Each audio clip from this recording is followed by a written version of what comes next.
comfy. Hey guys, my name is Mads. Welcome back to my YouTube channel, and this is my November reading wrap up. Let's open up my drink so I can spill some tea. Let's just get the elephant out of the way, okay? Let's remove it from the room really quick, shall we? Iron Flame. I feel like everyone and their mother read it this month, and this is going to be a very controversial opinion. Very controversial opinions. This is going to be a spoiler-free review, but I'm going to try and say as much as I possibly can because I have a lot of thoughts on this. I don't like having expectations because then I'm always disappointed, and this was my most disappointing read of the year by far. I only got into reading 3 years ago, so this is like the first time. This and Once Upon a Broken Heart, the third book in the trilogy, are the only two books that I've really kept up to date with and had a countdown going and was like, oh my god, this is being released this day. I'm so excited. I have a pre-order. I'm gonna go to the shops in case the pre-order doesn't come. Like, these are the only two books I've really been excited for. I have not read A Curse for True Love because I'm very scared, but I did read Iron Flame and I am very disappointed. This is 250,000 words, in case you guys are wondering, and everyone was wondering why I was taking them 30 pages to read in an hour. That's because of the astronomical size and the small print, which doesn't go into the writing, but I'm just complaining, okay? I gave this a 3 stars, and that's actually being very generous because if I'm being completely honest, I didn't like this book. I didn't enjoy reading it, so much so that I had to end up getting the audiobook just to get through it because I couldn't, like, I kept putting it down. I couldn't get into it, and I literally was going, oh my god, I'm never going to finish this. And I was about 30% of the way through, and I went, I just want to finish this damn thing. And I was like, this is going to put me into reading something like this. Like, I just did not enjoy it whatsoever. And I have a couple thoughts to that. Part 1 didn't need to be as big as it is. It didn't need to be 300 pages. It was so astronomically slow. I could not get over it. I was so excited when this book came out. Remember, I waited all day for it to come in the mail. I got my tabs ready. I got everything ready. I sat down. I read 5 pages. And then I was like, okay, like, I'm just tired. I've been waiting for it all day. It didn't come until late. I was busy that day. Like, I was just tired. I couldn't get into it. Then the second day rolls around and I only read about like 3 to 10 pages. And I was like, okay, maybe I'm still tired. Day 3, I went, okay, I'm like 20 to 30 pages in and I want to pluck my freaking eyeballs out. Am I being a bit dramatic? That's how I felt. It was so slow and there was so much info dumping in the first couple of pages. Oh my god, I swear to god, it felt like Rebecca Yarros saw the only complaint that everyone had on Fourth Wing was that there was no world building, and that was more towards the people that are into epic fantasy and have been reading fantasy for years. But Fourth Wing was definitely catered to, and Rebecca Yarros said this in an interview herself. It was catered to people to get into fantasy. It was like a doorway to romantasy because it was so heavy on the romantasy. There wasn't huge world building that you had to get through. Only like a portion of people complained about it, and it was like she heard it and then just dumped 30 pages of world building at the start. I couldn't remember names. I couldn't remember cities. I couldn't remember anything. I was like going, I couldn't understand it. That, like, it, Now, my biggest issue with Iron Flame is that it didn't feel like Fourth Wing. Fourth Wing was so fun. I remember when I got Fourth Wing, I read it in 2 days. I quite literally couldn't put it down.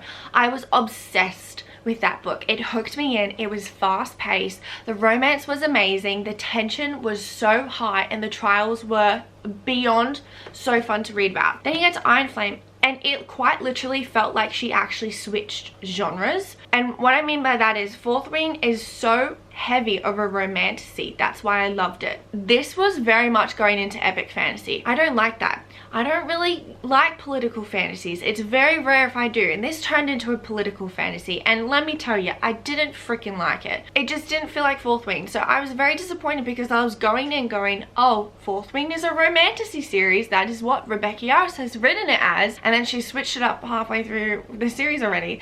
So it felt it was just so disappointing. It felt so disappointing. There was sometimes, I think it was like page 70, something happened, and my boyfriend was sitting next to me. I was like, oh my god, finally, like, this feels like Fourth Wing. And then 2 pages later, I'm like, what the fuck is this? Excuse my French, but I was like, what is going on? I'm so disappointed. And the romance sucked. Let's be real, it sucked. They were arguing the entire time. It went from arguing to then having sex, and I was skipping this smut. I was skipping it because I was like, I don't feel emotionally connected to either of the characters. They were very annoying. I think that the arguing would have been okay if she didn't forgive him after 50 to 100 pages and then kept bringing that back up. You can't make the characters forgive and make up and then continue to bring up the argument every single time they are together. Every time. And then just make them have sex. It was so beyond frustrating. So beyond frustrating. And I'm frustrated with this book because of how much I love Fourth Wing, and it just felt like such a freaking switch up. I will say part 2 was significantly better than part 1. I've seen a lot of people say that, but I'm not going to bump up my review because the last like 30% of the book was slightly better than part 1. Part 1 sucked for me. It was super slow. I don't like political romances. I thought that this was going to be a romantasy going in. It was very, very, very slow, and it completely ruined the experience for me. I can't believe how worked up I'm getting over this, which is kind of like, I shouldn't be, but I was just so sad. And even though part 2 was better, that was like at 500 pages, and I was like, I just want this to be over. Like I said, I started listening to it on audiobook at 2 times speed because I just wanted it to be over. And the ending, it was a good shock factor, but once it wore off and once I read the last chapter, I went, what the hell is happening? What is the last chapter? What is that? There's this huge plot twist. And if you don't want to hear, there's absolutely no spoilers, but maybe fast forward 30 seconds if you don't want to hear like a negative thing about it. There was this huge shock twist spoiler that wasn't even really explained of how it happened. And then in the next chapter, you get his perspective and you're like very excited. You're going, okay, what happened? And it's all over the place. It's jumping from here, it's jumping from here, it's jumping from here. Next minute, him and Violet are in the bed, like everything's fine, like this huge freaking thing didn't happen. It was so over the, like, it just, that is how I feel. When I think about this book, I feel like a chicken with its head cut off running around going, Fourth Wing was so fun because we had these trials, they were deadly, like there was deaths everywhere. It was so high stakes, and we get to this book and she's just in a classroom like 90% of the time. And then when the battle scenes did happen, they were over in like a blink of an eye. I just didn't like it. I just did not like it, and that is super controversial. I have very strong feelings about this, but that's just how I feel. And usually I try and keep it like very positive because being a writer myself, you put so much work into stuff. I just genuinely didn't like it, and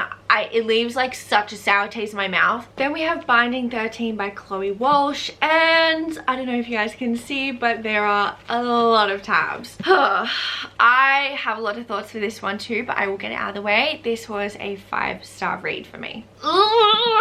Okay, the thing that I will say about Binding 13 is that this was a very emotional read for me. Now, I know that it is emotional just in general, and that people find it is quite touchy subjects. For those of you that have not read it, it includes bullying, abuse, and domestic violence. Very, very heavy subject. And this book was very emotional for me, just because I'm not even kidding, within the first 10 pages, and I said what the character like goes through.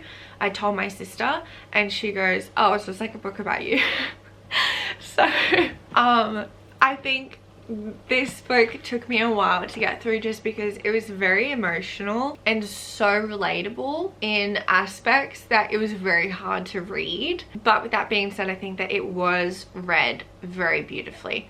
I think that it is a great representation of what a young girl or even guy can feel going through a unhealthy family environment. I think it was also a very good representation of domestic violence, although it didn't show it from the perspective of the partner. It did show it from the perspective of the daughter. So it was a very different point of view, one that I loved and felt very connected to. I will say though, I have not read Saving Six. I didn't go on to read the second book. I know it ends on a cliffhanger. I literally read the first chapter just so I wouldn't have to end on a cliffhanger because I just couldn't like handle 2 of these books. I do think the brother, is it Joey in Saving Six? That book might crush me. I don't know what more to say other than that. It was just very, very emotional. I connected to the characters a lot. Johnny, I will say, has a temper. I didn't like the temper, especially because of what she's going through. I know it's only a few times, but a few times too many for me. I was like, I don't really like how he's reacting in a lot of situations. And that could just be coming from a part that this book was also very triggering for me. So I think like my guard was, like my hackles were raised. So anytime that he did something, I'm like, no, no, no, no, no, no, no, no, no. Like, don't go into that. Don't go into that. Like, you're trying to leave that situation. But I still really like him, really like her. And I don't know what more to say other than that. A lot of annotations. And I love how they met. Like, can I just say that is so freaking cute? It is adorable. If you don't want to know, fast forward. And it's not a spoiler, it's just how they met. But he literally kicked a football and whacked her in the head and gave her a concussion. I don't know, it's just cute. Not on purpose. I do think a lot of people should read this book. I think it's very eye-opening. I think it's such a heavy book. Like, my chest feels heavy. Like, oh my god, it's just such a heavy book. Physically and emotionally. Please be aware of the triggers. I don't have much more to say other than that. Next up is a book that I read on my Kindle, which was actually a e-arc that was sent to me by the publisher, which was Plot Twist by Erin LaRosa. Thank you so much for sending that to me. I gave this book 4 stars. I will say though, it was rated high for me because where I'm getting all the deep emotional books out just so I can just like freaking dump it on the camera and just be like, okay, I'm done. Let's go into the like happy-go-lucky books. Very heavy book for me to read because for those that don't know, I will be 5 years sober in January of drinking no alcohol. Very proud of myself. This was the first book that I read that had any mentions of addiction. I usually avoid those books like the plague, but you'll see why I read it because I actually decided to read the Addicted series as well, which I'll talk about next. But Plot Twist by Erin LaRosa, I'm so glad that it was my first book that I read that had alcohol addiction in it, because this author, oh my god, she wrote it beautifully. I have so many highlights in my Kindle. She did such a fantastic job of representing alcoholism, the vast emotions that you feel, the guilt, the shame, what happens when you relapse, like just the overwhelming emotions, failure, like oh my god, there's a tidal wave of emotions that you feel with any addiction. So many, it is so complicated, and she just captured it so beautifully. And I think why I liked this book, because it was a healthy book. He wanted to change. He was 18 months sober, and his thoughts and emotions, just so many highlights. Like, that's the only thing that I can say about it, because it was just so beautiful. So beautiful. Felt very deeply connected to it, and there's so many times that I went, oh my god, I've never been able to articulate how I felt, and I was just highlighting and highlighting and highlighting. I was going, oh my god, this is how I felt. I think it was the perfect book to read. The romance was really great. I will say though, the only thing that I just didn't like, the concept is she's a writer and she's never been in love, and she's trying to finish her book that's due in 5 weeks, and she's going, I can't finish it because I've never been in love. So she contacts all of her exes to see A, like what went wrong, why they couldn't fall in love, B, if they would start dating, and to then fall in love. I didn't really like the concept, I'm not gonna lie. It was definitely interesting, but I would have liked to see more moments with her and the main male character, who she does end up with. Great concept. I think it does definitely bring them together, but that being said, I was like, like I can't even remember them going on a date, because the date that they did go on doesn't really count as a date, because if you've read it, you know why. It's her visiting another ex. So that is my only downfall for that book. Other than that, I loved it. I read it in a day. Wow. Great book, go check it out. And then next up we have the Addicted series, which is the Calloway Sisters series, and it's by Krista and Becky Ritchie. 2 best friends, liars, lovers, addicts, one epic love story. I read this straight after reading Plot Twist, and Plot Twist was, like I said, a very healthy book about addiction. It was the character wanting to overcome that battle. This was not. And I know some people will say, yes, it was. No, it wasn't. There was a big difference reading it, because Plot Twist was we didn't read it from the point of view of him going to rock bottom and then building his way up. He was 18 months sober when we met him, and it was him trying to stay on the straight and narrow. This book is them highly in their addiction. So this was quite triggering for me, in the sense of I was like, okay, this is very different. This is people that don't want to change, and then they hit rock bottom. And I will say, when you hit rock bottom, it kind of depends. There's a part of you that's like, I want to change, but it's very much a you're forced to change, not you choose to change. There's a very big difference, and I feel like people that have addictions kind of understand what I'm saying. People that don't probably won't understand that. But this book felt very toxic and unhealthy. So I'm very glad that I read plot twists before this, just because it can show me the difference of what I like to read or not. I still don't know how I feel about this book, if I'm being honest. I rated it a 3.5 stars just because I still don't really know. 4 stars is way too high, 3 is way too low, so I just went in the middle, which I can't believe I'm even doing 0.5s. I usually don't do that. I'm definitely getting into that now because I think I'm figuring out my rating. But yes, addicted. Very much addicted. Yeah, I just don't know how I feel about it, because in the same sense of me being like, this is so toxic and unhealthy and triggering, I wanted to know what happened. I wanted to keep reading. I actually felt more connected to Rose, her sister, than Lily. So we will see. I am going in and reading book 2. I think I'm going to give myself 3 books to decide if I want to continue on with the series, because I'm pretty sure it's like 10 books or something. It's very big. But I just will say for this one, it was unhealthy. I didn't like that. I did like the revelations at the end. I wasn't expecting that, which I really like. I will see how I feel about book 2, because I think book 2 is the healing journey. So I totally understand, because it is a series. They had to show how unhealthy they were. That doesn't mean that I had to like it though, because it just was triggering personally. I hope that makes sense. Then we have Heir of Broken Fate. This is a romantasy. This was chef's kiss. 5 stars, infinity stars, 6 stars. Amazing. I absolutely gobbled this book up. I read it so quickly. It has mermaids, dragons, griffins, enemies to lovers, who did this to you, one bed trope, found family. Oh my god.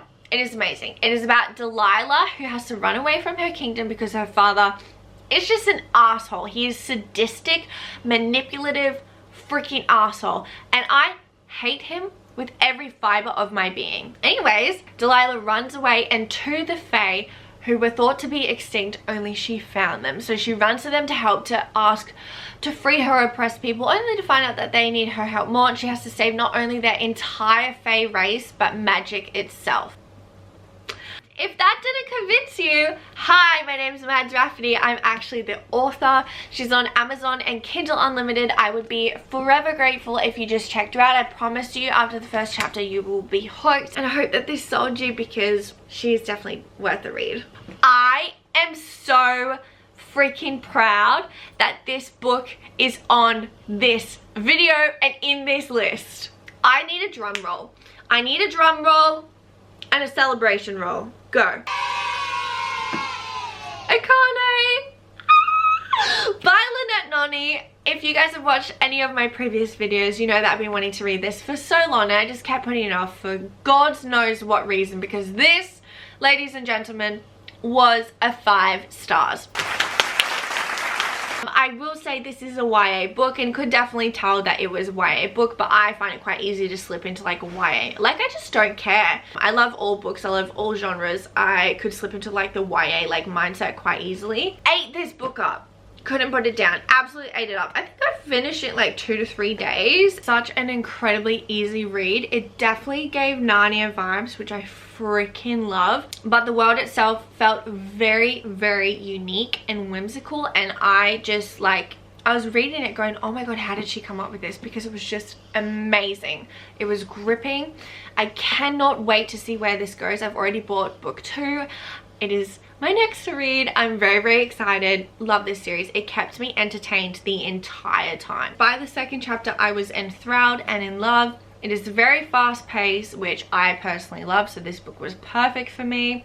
I was 60 pages in and very deeply into the world. Oh, and I said it feels like Harry Potter. I have not read the books. and I have not watched the movies. I've only watched like half of the first movie, so it is in a academy setting, so that's why I said Harry Potter. Amazing. So many more people need to read this. I cannot get over this. If there's a book I recommend to you out of this entire video, it is Akane. Please go read her. Some of the revelations at the end I completely did not see, like, oh my god, did not see. Some of them I did, because it is a YA book, so there was some times where I was like, okay, like that's not like, oh, mind-blowing, but others, they were mind-blowing. Akane, add it to your cards. Then we have The Haunting of Ashburn House by Darcy Coates. I don't know, I think that's how you say it. This book I rated 4 stars on Goodreads. When I picked it up to film this, I was like, that's kind of a 3.5 if I'm being completely honest. For those of you that don't know, I read Home Before Dark by Riley Sager, got absolutely hooked into paranormal books, hauntings. I had to find something to fill the void. This is my search to fill the void. Did I fill that void with this book?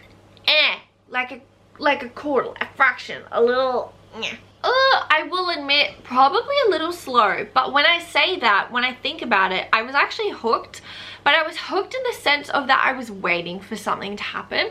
Little things happened around the house, but again, it just didn't feel like it was big enough, because I just felt like I was waiting and waiting, and that's why I was hooked, because it was more like the suspense of like, oh, what's gonna happen? This is a haunted house, let's see where this goes. And there was definitely like oddities about it and around the house that was like, okay, what is that? The reason why I rated it lower, I say this a lot, endings need to be believable. This was not believable. This could possibly be because I'm a huge paranormal fan. I go on ghost hunts. I usually call it ghost hunting. Obviously we're not hunting the ghosts, but paranormal investigations. I love watching ghost hunters. That's where the ghost hunters come from. I love watching all of that. I watch Sam and Colby. I love the Annabelle franchise. I love Ed and Lorraine Warren, which if you don't know, they were the first ever paranormal investigators. I love it all.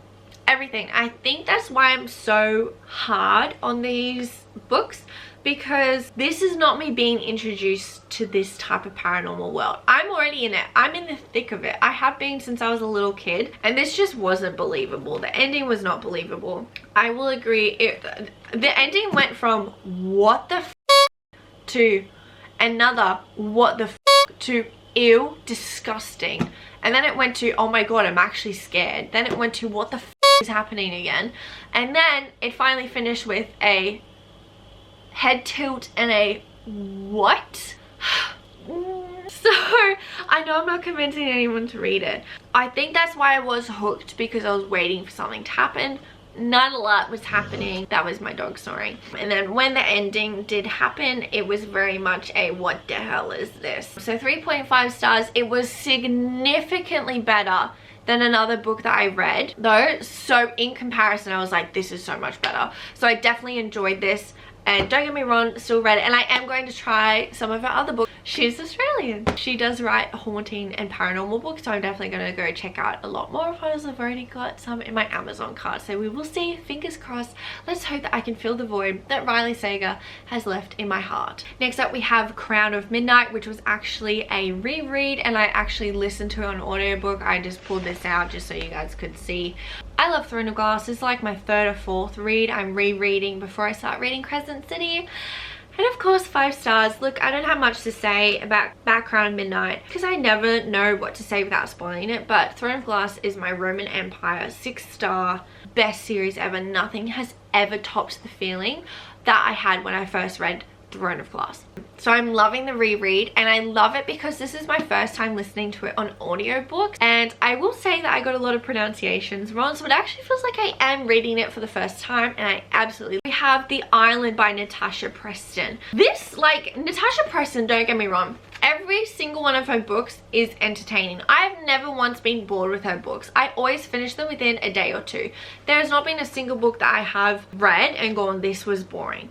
The only thing I will say about this that was a little bit hard to get into is that this is about influencers who get invited on a brand trip to go to an island for the opening, and it's just them. And then it turns into a slasher film, which is great. That part was great. It was just hard to get into in the beginning because it was talking about videos and TikTok and social media.